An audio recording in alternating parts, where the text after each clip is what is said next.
Sir formula ఈ రేస్కి సంబంధించి కేటీఆర్ గారిని అరెస్ట్ చేస్తారు అని చెప్పి వార్తలు ఊపందుకున్నాయి. కేసీఆర్ గారు ఎందుకు ఇంత సైలెంట్ అయ్యారు? ఆయన ఇప్పుడు బయటకు వస్తారు అంటున్నారు. ఒకవేళ కేటీఆర్ అరెస్ట్ అయ్యి జైలుకి వెళ్తే ఆయన బయటకు వచ్చే అవకాశం కనిపిస్తుందా? మీ రియాక్షన్ ఏంటి దానిపై? కేటీఆర్ గారు వేరండి, కేసీఆర్ గారు వేరు. కవిత గారిని అరెస్ట్ చేసిన, కేటీఆర్ గారిని అరెస్ట్ చేస్తే కొంత కార్యకర్తలు రావచ్చు, కానీ ప్రజాబాహుళ్యంలో అంత వచ్చే అవకాశం లేదని అనిపిస్తుంది నాకు, because of his attitude.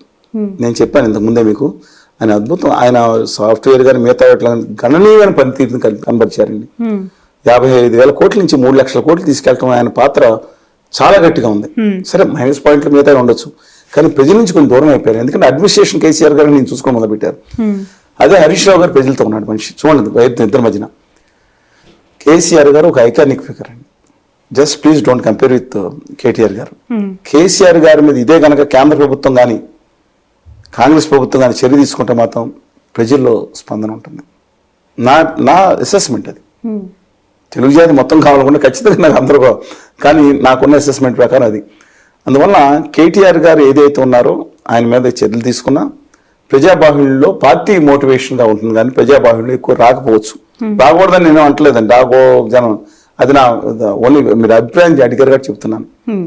But let us wait and see. KCR గారు బహుశా బయటకు వచ్చినా సరే కొంచెం ఇంపాక్ట్ వస్తుంది కదండి. ఓ పక్కనేమో కవిత గారినేమో ఆ బీజేపీ వాళ్ళు, ఇటేమో కేటీఆర్ గారినేమో కాంగ్రెస్ వాళ్ళు, ఈ రెండు పార్టీలు అని చెప్పి. బట్ మళ్ళా చెప్తున్నాను నేను, ఇవాళ భారత రాష్ట్ర సమితి 0 స్థాయికి వెళ్ళిన భారత రాష్ట్ర సమితి, ఆదాని గారి పార్టీ ఉత్తర భారత జనతా పార్టీ ఆపరేషన్ బిరడా అనేది 6 పార్టీలను భూస్థాపితం చేయడానికి ఆపరేషన్ బిరడా.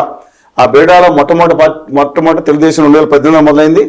తర్వాత బీఆర్ఎస్ పార్టీ, 3వది AIADMK, 4 DMK, 5 JDS, 6 YSR Congress party. South ఇండియాలో ఈ పార్టీలని అంతర్ధానం చేస్తేనే బయటకు వస్తుంది. అలాంటిది మొన్న ఎన్నికల్లో 0 స్థానాలు వచ్చినాయండి బీఆర్ఎస్కి పార్లమెంట్ ఎన్నికల్లో. మళ్ళీ తిరిగి వాళ్ళు చెప్తాను ఎన్నికలు పెడితే ఇవాళ పార్లమెంట్ స్థానాలు పెడితే బీఆర్ఎస్ ఖచ్చితంగా 2-3 స్థానాలు వితిన్ గ్యాప్లోనే గెలుచుకునే అవకాశం వెళ్తుంది. ఇట్స్ మళ్ళీ తిరిగి రీకుప్ అయ్యే స్థితిలో కూడా బీఆర్ఎస్ పార్టీ ఉందన్న అభిప్రాయం. ఇది కొంత అడ్వాంటేజ్ గా మారొచ్చండి. సరే, ఏదో ఒక కుట్ర కోణం కనిపిస్తుందా? 2 కేంద్ర పార్టీలకి సంబంధించిన జాతీయ పార్టీల మధ్య ప్రాంతీయ పార్టీలను చంపేసే ప్రయత్నం ఏమైనా జరుగుతుందంటారు? ఒకవైపు కవిత గారిని అరెస్ట్ చేశారు, 6 నెలలు జైల్లో పెట్టారు, కోర్టులు కేసులు ఈ చుట్టూ. మరోవైపు ఫార్ములా ఈ కార్ రేసింగ్ కి సంబంధించి కేటీఆర్ పైన ఈ కేసులు పెట్టడం, ఇవన్నీ ఇష్యూస్ ని చూస్తూ ఉంటే బీఆర్ఎస్ అనే ఒక ప్రాంతీయ పార్టీని లేకుండా చేయటమే కాంగ్రెస్ కాదు. బీఆర్ఎస్, వైకాపా, తెలుగుదేశం, ఏఐడిఎంకి అన్ని ఇప్పటి నుంచి ఉన్నారు. అది ఉత్తర భారత Janata party Adani, that's operation బిర్డా, ఆపరేషన్ బిర్డా సౌత్ 2018 to 2030. పూర్వం గరుడ వచ్చింది, శివాజీ గారు చెప్పారు. ఇది ఆపరేషన్ బిర్డాలో ఎప్పటి నుంచి స్టార్ట్ అయింది, 2030 నాటికి ఆ ప్లాన్ అమలు అయ్యేటట్టు ఉంది. దాంట్లో బీఆర్ఎస్ కూడా ఉంది. బీఆర్ఎస్ మొన్న సక్సెస్ఫుల్గా పెట్టారు. ఒక మతం అని చెప్పి ఒకళ్ళు తీసుకెళ్లారు, ఇంకొక మిగతా మైనార్టీలను ఒకరు తీసుకెళ్లారు. కాంగ్రెస్ ఎటు కాకుండా నిలబడి ఉన్నారు.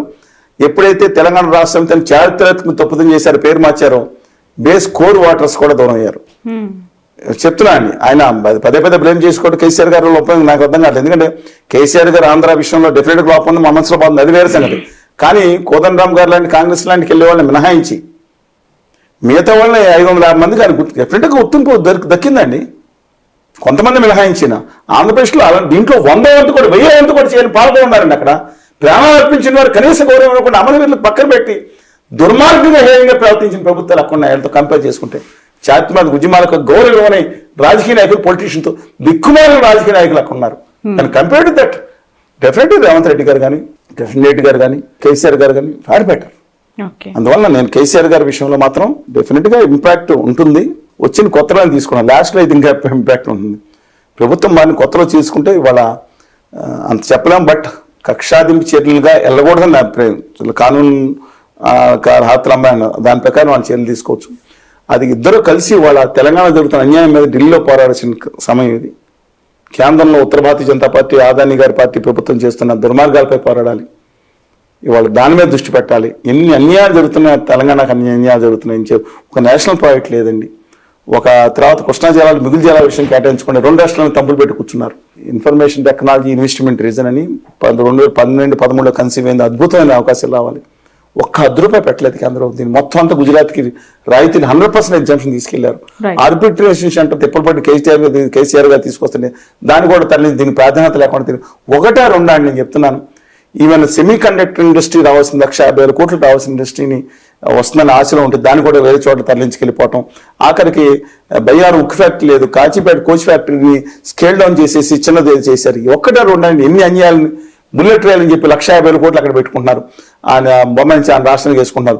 తెలంగాణకి 4,000 కోట్లు ఇచ్చాం కదా, పాత మీద ఇంగిలి మెతుకులు ఇచ్చినట్టు అనుకుంటా పండుగ చేసుకుని వందే భారత్ వేస్తే చిడతలు తెప్పళ్ళు పెట్టుకుని చప్పట్లు చేసుకుంటున్నారు. ఇది అన్యాయం అండి.